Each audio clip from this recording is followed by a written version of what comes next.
On parle bien de Kobalade. Le gars est dans tous les feeds en ce moment, pas pour son nouveau son, mais parce qu'il serait mêlé à l'évasion ultra violente de Mohamed Amra, alias La Mouche. Et là, ça rigole zéro. Mais alors, comment un rappeur qui faisait danser la France se retrouve embarqué dans une affaire de narcotrafic, d'évasion armée et de meurtre? Tout commence entre quatre murs. Kobalade et Mohamed Amra, ils se rencontrent en prison. Ils partagent la même cellule. C'est pas une collab musicale qu'ils préparent, mais apparemment, ça crée des liens forts, du genre qui dépassent la sortie. Amra, c'est pas n'importe qui, c'est un nom qui circule depuis longtemps dans le trafic de stupes. Un mec surnommé La Mouche, parce qu'il est partout, insaisissable, rapide. Il est impliqué dans de multiples affaires et en mai 2024, pendant un transfert, il s'évade. Et pas discrètement, hein. On parle d'une opération militaire. Un commando armé, 2 agents pénitentiaires tués, des gars déterminés et Amra qui disparaît. Et là, les enquêteurs lèvent les yeux vers Koba. Pourquoi? Parce que selon eux, c'est un proche du rappeur qui aurait donné le top départ du commando. Un certain Alexandre GB, 28 ans. Un nom qui revient aussi dans un meurtre à Paris la même année. Et l'épreuve? Une trace ADN retrouvée sur une bouteille abandonnée.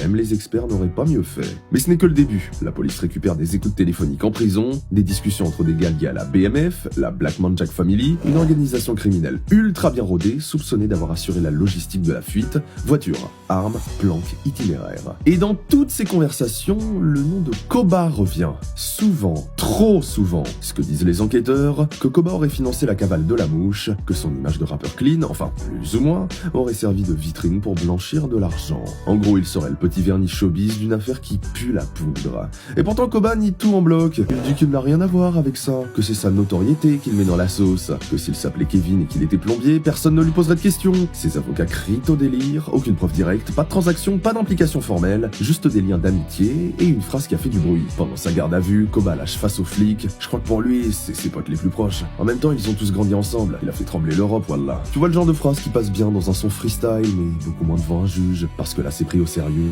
très sérieux.